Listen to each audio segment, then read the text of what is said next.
Good morning, everyone. It gives me great pleasure to introduce our speaker today, Dr. Anupama Joseph. Dr. Joseph went to medical school at Ohio State University College of Medicine.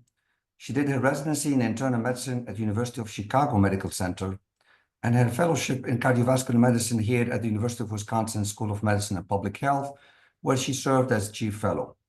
In 2022, we were very fortunate to recruit Dr. Joseph as assistant professor on the CHS track. Dr. Joseph is an excellent cardiologist with a great interest in cardiovascular disease prevention.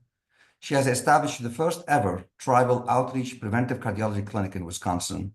In addition, she's an excellent echo reader and one of the core members of the structural echocardiography team. Dr. Joseph's research interest is very much aligned with her clinical interest, namely cardiovascular disease prevention. In 2023, she received a Department of Medicine Pilot Award to conduct a study assessing a community-engaged approach to cardiovascular disease prevention in the Forest County Potawatomi tribe. A year later, she received an active program development voucher to allow her the continuation of her pilot project. Her work was recently presented at the Wisconsin IDEA Conference and American Association of Indian Physicians in Salt Lake City, Utah. Lastly, Dr. Joseph is very passionate about medical education. In addition to her bedside teaching, she provides didactic sessions to our fellows regarding various topics in cardiovascular medicine, including echo lectures. Today, Dr. Joseph will be talking about disparities in the hypertension guidelines, moving from race-based to race-conscious clinical practice. Dr. Joseph? Thank you, Dr. Hamden, for the very kind introduction. And as he mentioned, today I'm really going to be talking about something I've become really passionate about, which is looking at clinical practice guidelines, specifically hypertension today, and contextualizing that into how we can move from a race-based to a race-conscious practice. I have no disclosures. So before I get into my objectives, I wanted to first go into some examples of race-based recommendations in hypertension guidelines. So I'm sure many of you are familiar with the JNC-8, which was published in 2014. I highlight two recommendations that single out Black patients as the only racial group to receive a race-specific recommendation. And as is the case for other racialized clinical decision-making tools, this guideline distinguishes drug treatment recommendations for what the authors term the general non-Black versus the general Black population.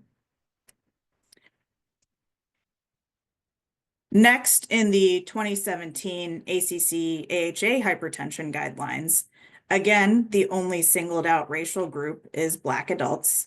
And the recommendations are very similar to that of JNC-8, starting with an initial thiazide-type diuretic or calcium channel blocker. Now that we've reviewed two examples of race-based hypertension guidelines, let's get down to the bottom line. My goal of this talk is to propose that all race-based recommendations should be removed from the hypertension clinical practice guidelines. In order to do this, I plan to hopefully convince you over the course of this next 45 minutes or so by critiquing the studies used to formulate race-based recommendations in the guidelines, contrast a race-based versus a race-conscious practice, and identify ways in which we ourselves can evolve a more race-conscious clinical and scientific practice. So the first study that I wanted to look at that was used to formulate some of these race-based recommendations was the LIFE study. And this was a big study done back in 2002. It was a double-blind randomized control trial done in various Scandinavian countries, the UK, and the US. It looked at about 9,200 participants with hypertension and LVH by ECG criteria. They randomized these participants to receive either once daily losartan or atenolol to determine if losartan was more effective than atenolol in reducing cardiovascular events. Their primary endpoint was a composite of cardiovascular death, MI, and stroke, and they followed these patients up over a 4-year period of time. So first, I wanted to review their demographics table. And the first thing I wanted to highlight is the relative lack of diversity in what the authors term ethnic origin. The majority of participants are what the investigators identified as white, and we don't get any further details as to how these racial groups were defined, whether it was self-reported, medical record data, observer reported, etc. And then looking at kind of the main figure from this study, the primary study concluded that the risk of the primary composite outcome reduced 13% with losartan as compared to atenolol, independent of blood pressure lowering. Now, the investigators subsequently performed a post hoc subgroup analysis because they noticed a trend towards significance between, again, what they term ethnic origin and treatment. And here is their data looking at these trends and the specific p-values for interactions in their pre-specified exploratory subgroup analyses. As you can see, there was no evidence of any significant interactions between the treatment and any pre-specified subgroup. So you think we'd stop here, but then the investigators go on to evaluate the effect of this treatment based on racial group.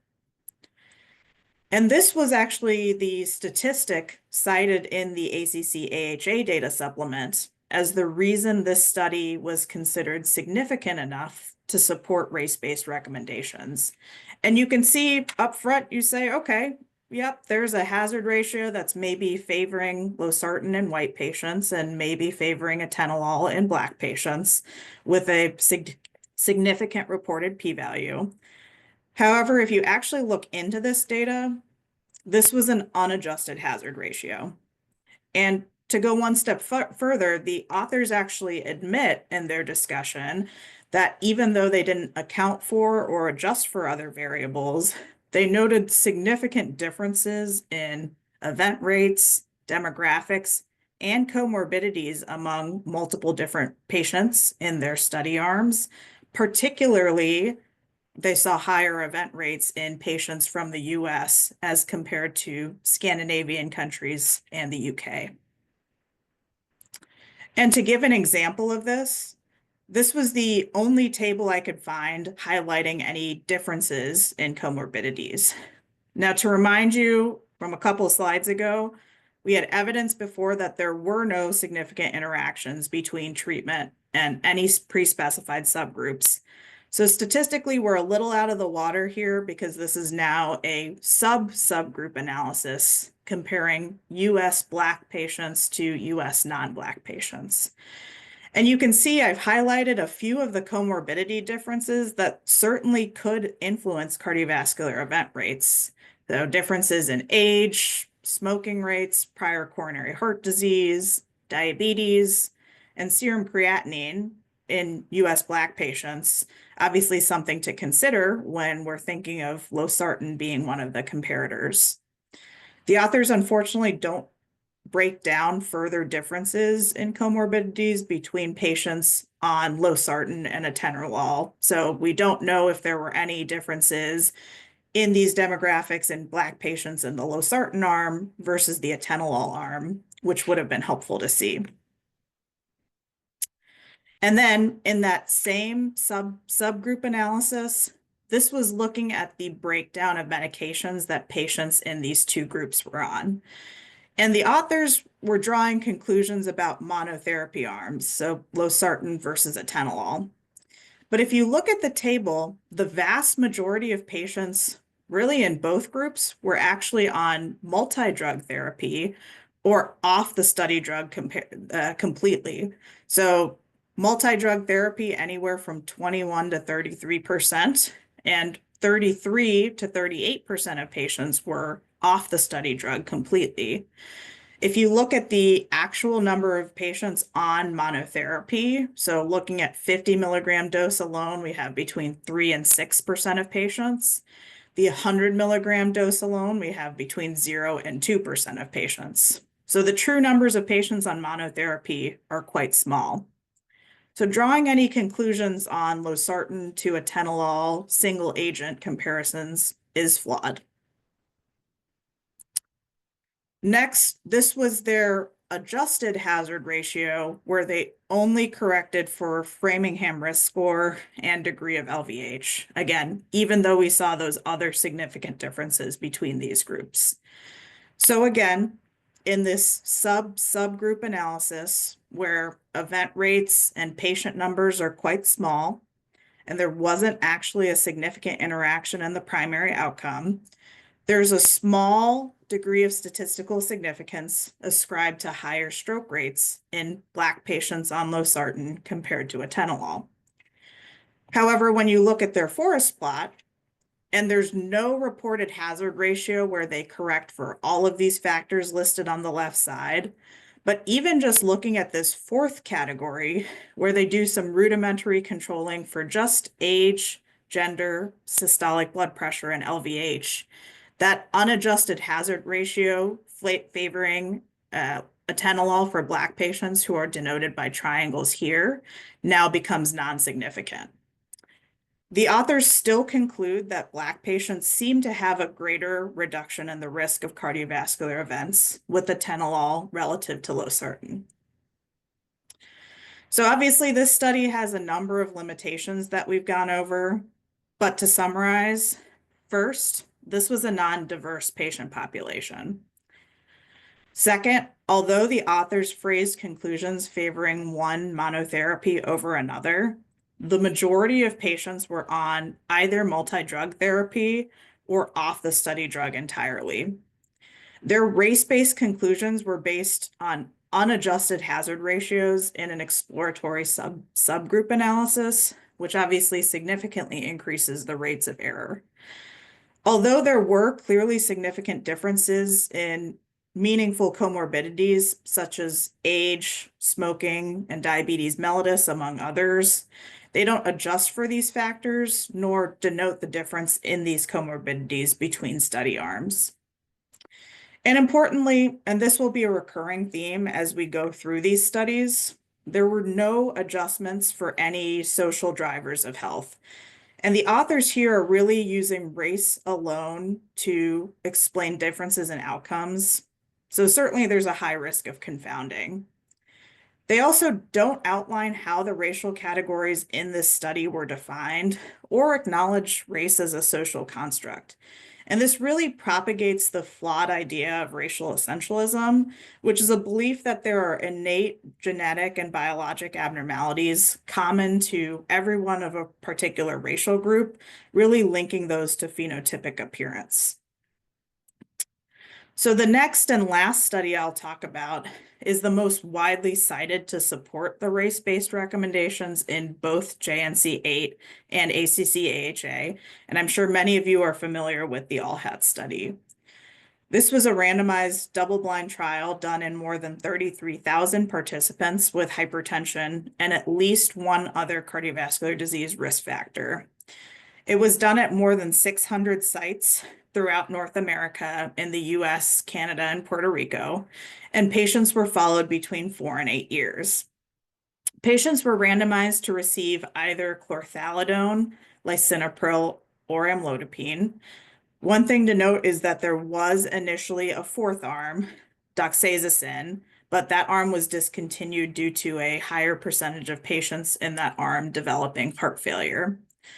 The primary question that the authors highlighted answering, at least in their original rationale paper, was, are the newer antihypertensive medications, so at that time, lisinopril and amlodipine, as good or better than thiazide-type diuretics when it comes to reduction in combined fatal cardiovascular disease or non-fatal MI?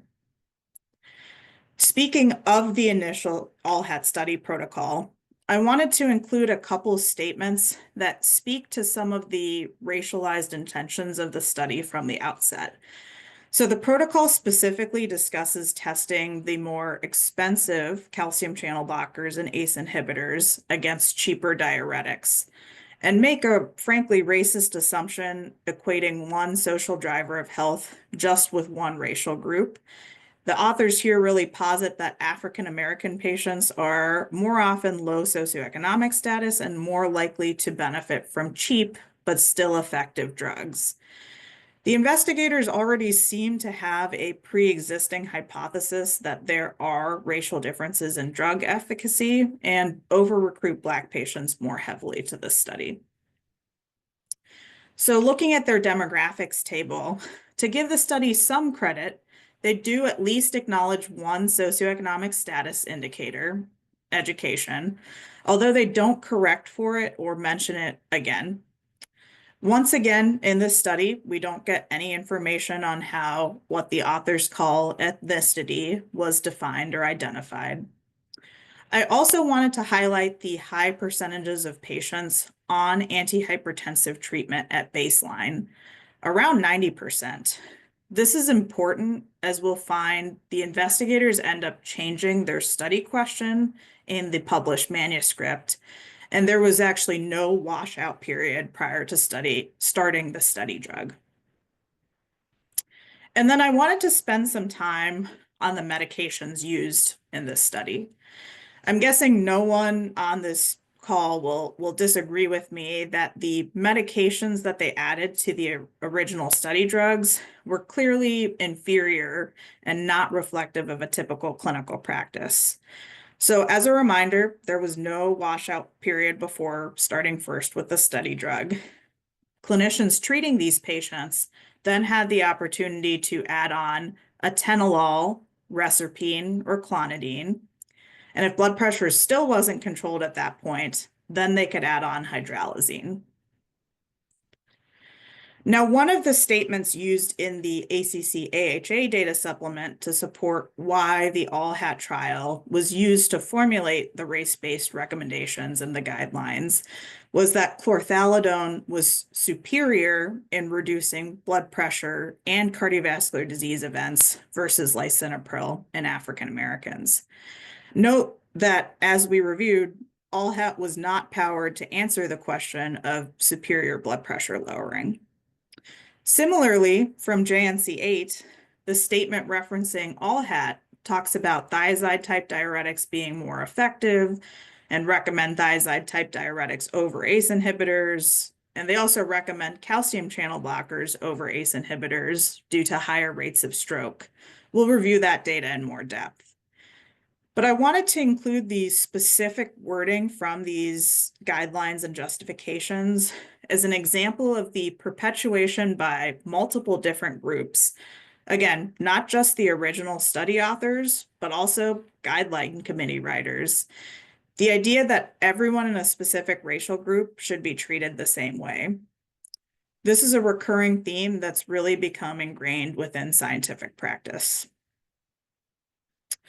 The main thing I wanted to highlight up front is that there were no differences in any primary endpoints in any of the comparison arms in general. In any of the 3 different comparators, so amlodipine versus chlorthalidone, and I'm including the relative risk for the whole population as well as Black patients in general, lisinopril versus chlorthalidone, or lisinopril versus amlodipine. The difference in outcomes that they cite are in some of these softer secondary endpoints. Combined coronary heart disease, which was defined as the primary outcome plus any revascularization plus hospitalization for angina. Next in the middle, we have combined cardiovascular disease, which is all of the above from the combined coronary heart disease plus stroke plus other treated angina, plus heart failure, plus peripheral arterial disease. And once again, similar to the LIFE study, these all appear to be unadjusted relative risks. Of note, heart failure was actually not a hard endpoint, and there was no standard preset criteria for the diagnosis. And heart failure events were determined by the investigator, and a minority of those events underwent independent adjudication. So you can see that the reported difference in combined cardiovascular disease seemed to be driven by increased rates of stroke in Black patients. And this is true also in the ACE inhibitor versus calcium channel blocker arm. And the authors from this concluded that thiazide-type diuretics and calcium channel blockers are preferred to ACE inhibitors as initial single drug therapy. Remember that the original question was not about the best initial single drug therapy, but rather if ACEs and calcium channel blockers are as good or better than thiazide type diuretics when it comes to reduction in the primary endpoint, to which the answer is no.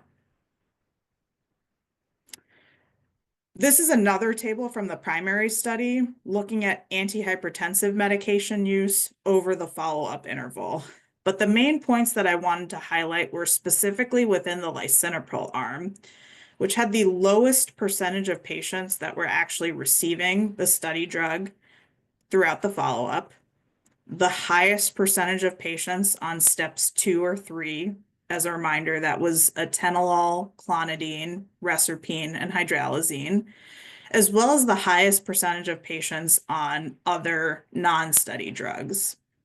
Again, similar to the LIFE study, there were high percentages of patients on multi-drug regimens, so we really must be wary of any conclusions drawn related to best monotherapy. And this is another table that they included, breaking down blood pressures and degree of blood pressure control in Black versus non-Black patients in the 3 treatment arms. I wanted to call attention to a couple things. First, the blood pressure was highest and degree of blood pressure control was lowest in Black patients in the lisinopril arm, which is one possible explanation for the higher stroke rates observed. However, I think the more important thing is that the study is advocating for starting chlorthalidone or amlodipine as the best first-line antihypertensive drug in Black patients. But when you look at the degree of hypertension control at the beginning of the study versus the end, even in Black patients on what the authors report is the best drug, you can see similar rates of fairly poor hypertension control at baseline, with only between 26 and 28% of patients at goal. But actually, disparities emerged between groups at the 4-year follow-up. You can see, so in the thiazide type diuretic group, there's about a 5% difference now in blood pressure controls.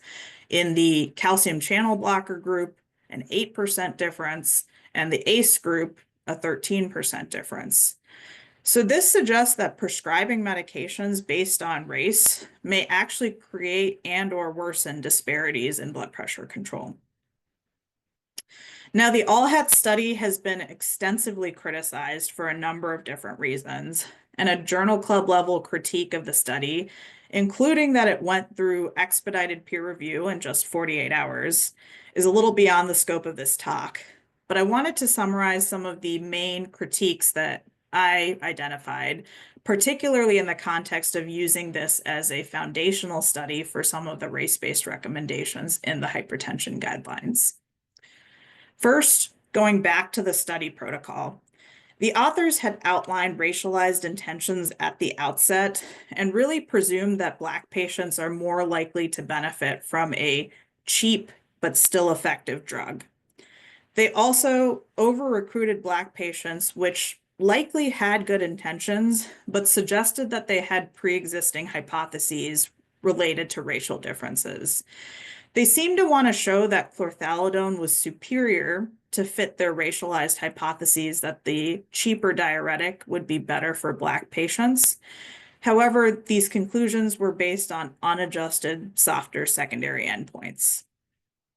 Second, the authors pivoted from a question comparing multiple agents on cardiovascular outcomes, then put forth conclusions related to best first step therapy, which was a shift clearly made after study completion and obviously subject to bias. Also, 90% of patients were on antihypertensive medications prior to study initiation with no washout period. Third, the majority of patients in the ACE inhibitor arm were on inferior second and third line medications, not reflective of clinical practice. For example, diuretics were not allowed as an add-on therapy in the lisinopril arm, and they don't address factors that affect blood pressure responsiveness to ACE inhibitors, particularly high sodium intake and renin dependency. So individuals with lower renin levels tend to be less responsive to ACE inhibitors. And all of the add-on medications, atenolol, clonidine, reserpine, are also renin suppressing. So they're less likely to benefit blood pressure if patients didn't respond to ACE inhibitors initially. Again, similar to the life study, there were no adjustments for any social drivers of health, and race was being used as a proxy for likely unmeasured differences. Finally, and most importantly from the data I showed you, even prescribing medications based on race may actually worsen or create new disparities in blood pressure control. So now that we've critiqued some of the lower quality evidence used to formulate race-based recommendations in the hypertension guidelines, I wanted to transition to talk a little bit about the history of race and how it's evolved in medicine and research. So first, a few definitions. First, race and ethnicity are social, political, and power constructs. They're fabricated based on phenotypic differences.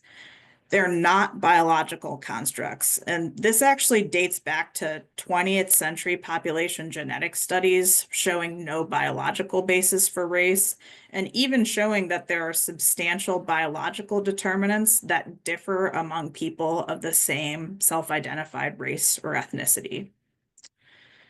The definition of race has actually widely varied over the years. The origins of race started in the late 16th century, where it was a more general term. Then around the 18th century, race was widely used as a hierarchical power construct to sort and rank peoples in the English colonies. And one example of this was the infamous one-drop rule in the times of slavery in America, where even one drop of blood from someone of African descent was enough to identify them as Black. This concept of race being defined inconsistently and variably is mirrored in the methods in the Life and All Hat studies.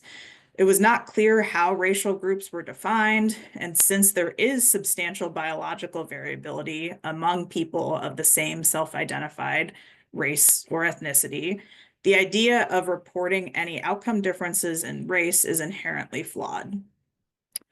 Now, this is not to say that everyone is exactly the same. There's obviously differences between groups and individuals, but many of these differences are driven more by population history and ancestral markers and other mechanisms such as epigenetics, metabolic pathways, the microbiome, etc.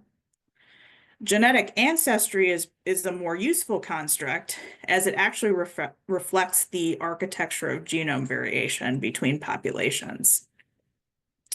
To show a more concrete example of how race and ethnicity definitions have varied over the years, this is US Census data reviewing the history of the language and terminology on census intake forms and how people were previously categorized compared to modernly reported categories, which you can see up at the top.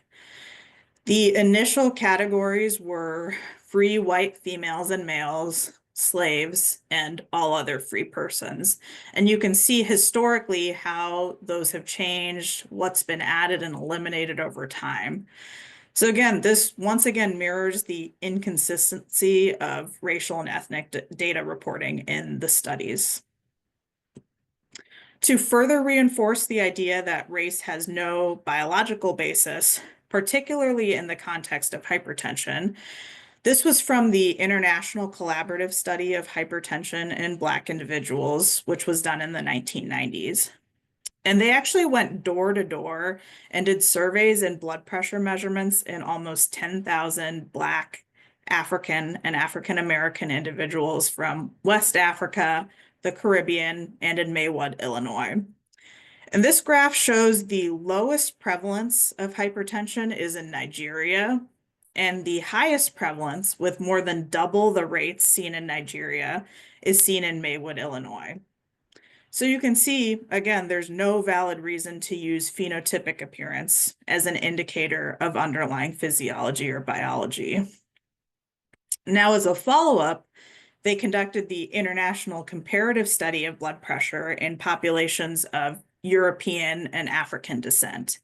So to the original data that I just showed you, they added pooled data from several North American and European surveys and looked at the prevalence of hypertension in about 85,000 participants. Interestingly, the highest prevalence of hypertension was seen in Germany, and the lowest, again, remained in Nigeria.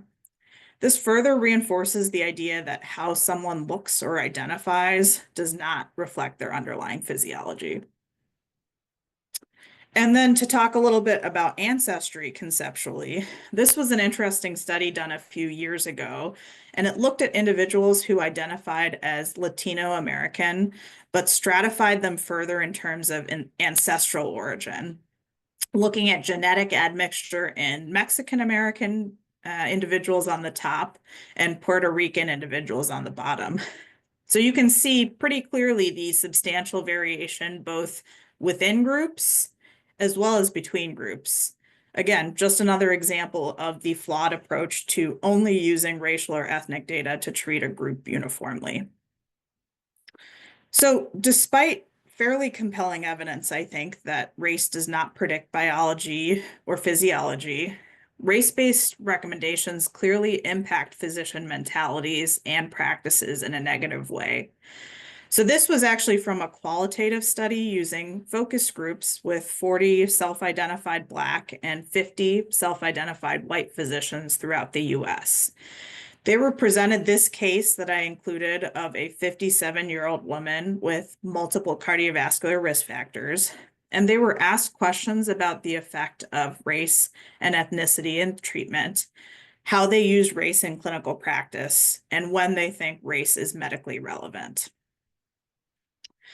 I won't read all of these quotes out loud to you, but I've bolded some important themes within the quotes. So common ideas being the idea that African American patients have to pay extra attention treating blood pressure. Race is an independent risk factor. You have to be more aggressive and use different standards. Using race as a proxy for socioeconomic status or background, and then using race to choose medications and treatment plans. So now that we've looked at some data about physician attitudes towards using race in clinical hypertension care, I wanted to review one of the studies done specifically looking at prescribing patterns pre versus post JNC8 guidelines. This study included about 5,900 adults from the NHANES database who self-identified as non-Hispanic Black or non-Hispanic white, and their objective was to evaluate trends in blood pressure control and specific medication choices pre versus post JNC8. Now, this graph breaks down antihypertensive medication class on the x-axis and percentage of patients with treated hypertension on the y-axis. So these black bars show non-Hispanic Black patients pre-JNC8. The dark gray shows the non-Hispanic Black patients post-JNC8. Light gray is white patients pre-JNC8, and these white bars are white patients post-JNC8. So you can see that the significant changes in medication prescribing include lower rates of RAS blocker prescribing in Black patients and higher rates of calcium channel blocker prescribing, which would be concordant with JNC8. However, despite apparent following of the guidelines, disparities in blood pressure control actually worsened.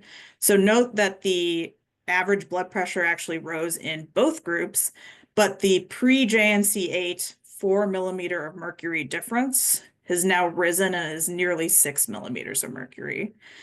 Additionally, the percentage of patients with blood pressures below 140/90 fell in both groups, with a persistent about 9% difference between groups.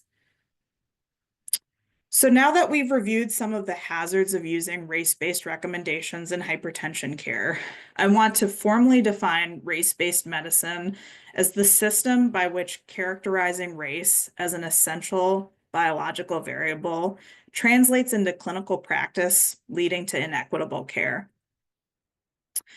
When race-based medicine is applied, race and ethnicity are often reported as the sole reason for differences in clinical measures and outcomes.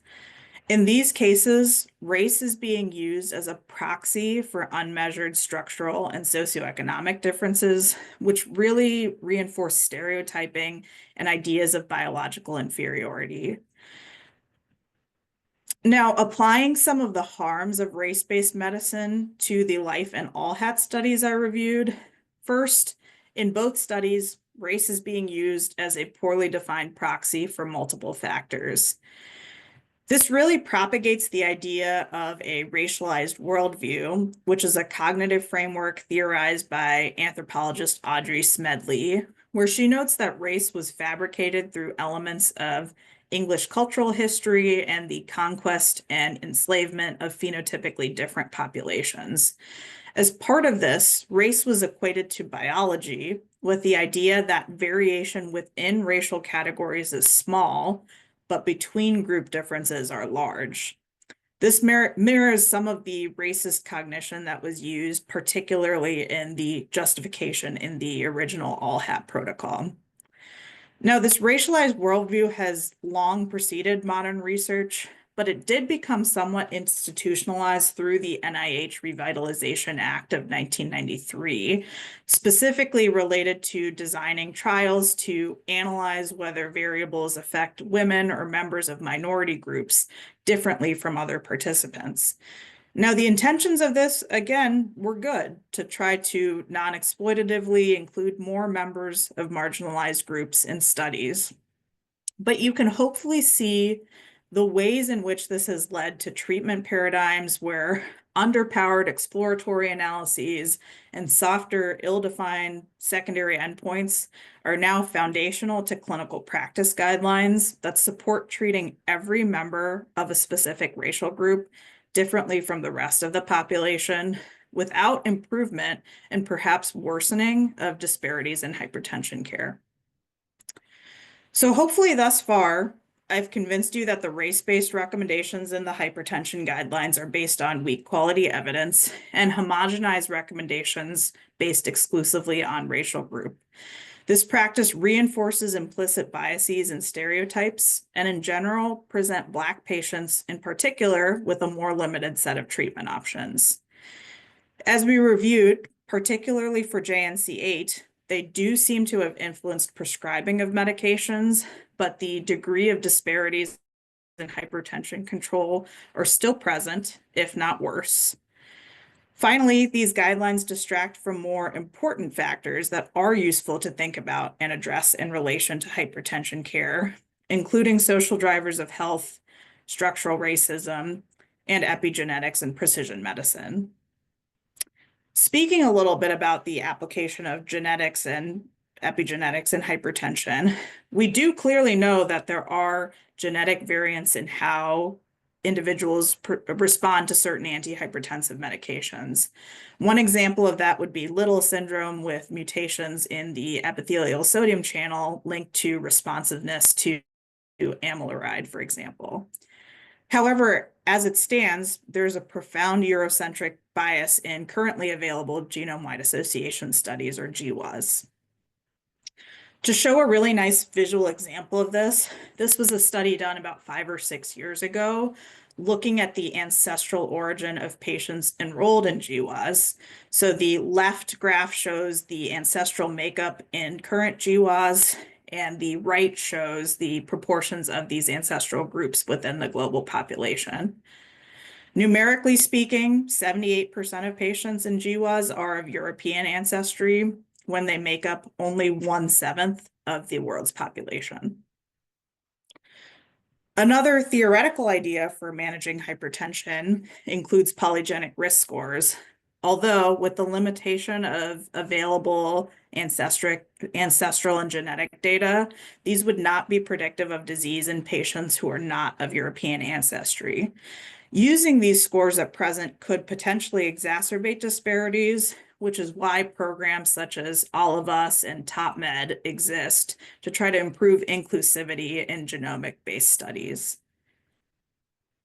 So now that we've discussed the harms of race-based medicine and applied it to the hypertension guidelines, I want to contrast this and promote the idea of race-conscious medicine, which really considers how society's handling of race affects health and emphasizes that racism, a disastrous consequence of race, is a key determinant of health. Put another way, thinking of race as a risk marker rather than a risk factor.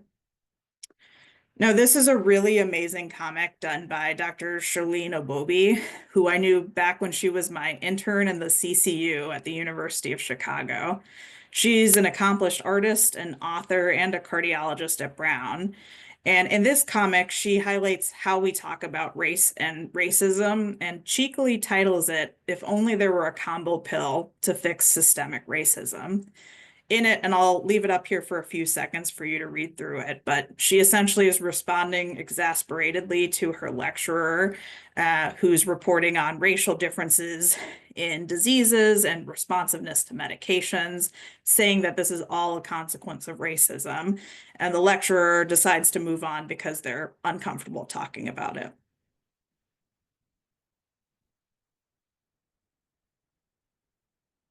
So, what are some of the main tenets of race-conscious medicine?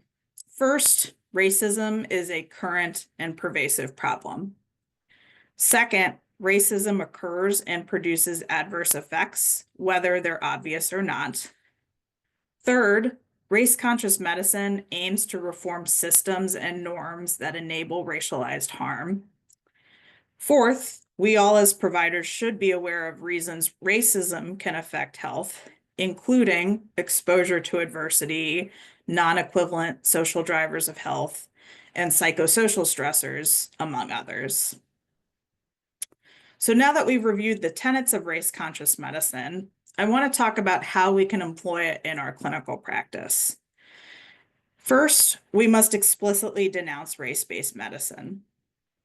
Second, if you're giving a lecture or writing a discussion for an article, make sure to avoid the use of race as the sole reason for differences in disease burden.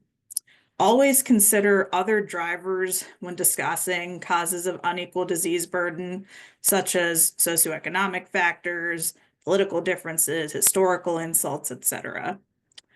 Third, just like in elementary school, if you see something, say something. To actively be anti-racist, you have to identify and call out racism, racist systems, and practices. Finally, reflect on how you think about and talk about race, both personally and professionally, and ask yourself how you could change that to be more race conscious. Finally, I'd like to conclude with my thoughts for how we can become more race conscious in future studies and in future hypertension guideline iterations. So for future studies, make sure you identify how participant race and ethnicity was identified and the rationale for collecting this data, which could just be that it's required by the NIH.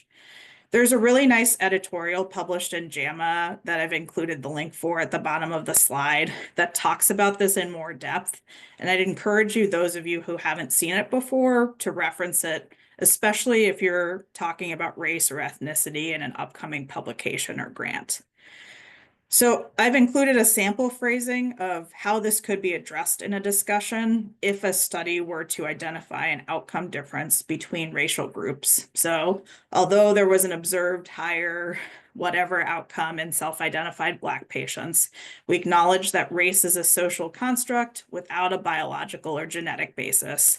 Potential unmeasured factors such as impacts of structural racism, social drivers of health, may explain between group differences in outcomes. Next, I'd like to provide a couple examples of how race-based phrasing could be translated to more race-conscious phrasing. So at the top here, I've included a statement from the ACC-AHA guidelines talking about lifestyle modification being particularly important in Black patients, noting factors that affect its adoption, but not acknowledging what those factors stem from. My rephrase would include that lifestyle modification is important in all patients with hypertension, and that the adoption could be challenging due to compounding effects of structural and institutionalized racism, such as limited access to exercise, et cetera. So this gives more of a concept and background for why certain groups may have less access to healthy food, safe spaces to exercise, and really highlights racism rather than race as a driver of these disparities. To use another example from the ESC/ESH hypertension guidelines, they use a fairly blanket statement equating race to physiology, stating that Black patients have a greater prevalence of low renin salt-sensitive hypertension. My suggestion on rephrasing this, especially when there is available literature, is to specify ancestral origin and genetics when available.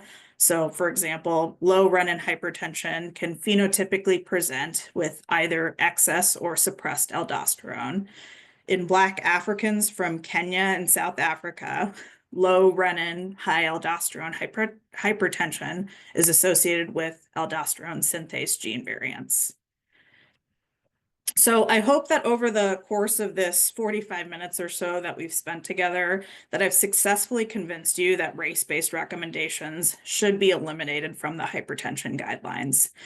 For those of you who are on guideline writing committees, if there's a guideline being proposed that suggests treating one group differently from the rest of the population, ask yourself, would this recommendation relieve or does it have the potential to exacerbate health inequities? To end on a somewhat more positive note, there have been some steps in the right direction with moving away from race-based recommendations when we look at the European guidelines. So several years ago, when I started to delve into this topic in more depth, the 2018 guidelines also included race-specific recommendations for only Black adults.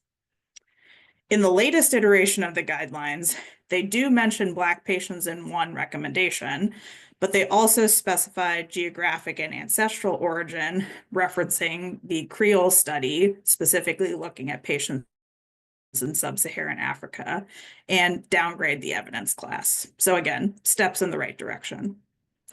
So with that, I will leave you with some key points, and I'm happy to address any questions.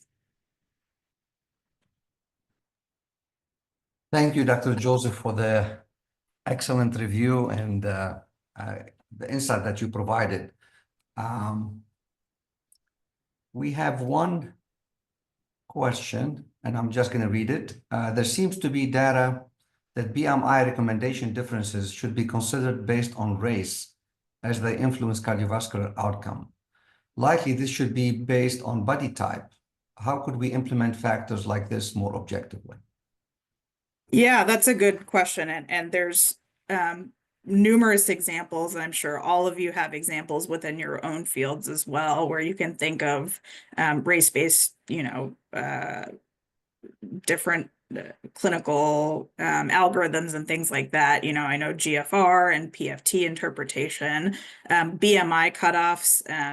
There's again, I think the prior teaching or what's been ingrained is that Asian populations, maybe we need to use different BMI cutoffs. I think as a concept, in terms of obesity medicine, and I'm definitely not an obesity medicine expert, but obviously BMI in and of itself is an index that has its own pitfalls, and using things like body roundness index and things like that for more specificity are again going to be more objective. And again, I imagine similarly, Asian is such a diverse patient set of populations, so using ancestral origin as much as possible, being more specific, and then again, using more specific ancillary data. So body roundness index, waist to hip ratio, things like that give a better sense of central adiposity that correlate more to cardiovascular outcomes, I think may be more objective and useful.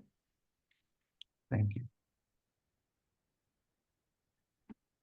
So what is being done at the national level to increase awareness of the issues that you have raised? You nicely pointed out that our colleagues in Europe, the guidelines are already kind of taking a new direction, and your thoughts about what's happening here, and who is involved, and what progress have we made in that direction?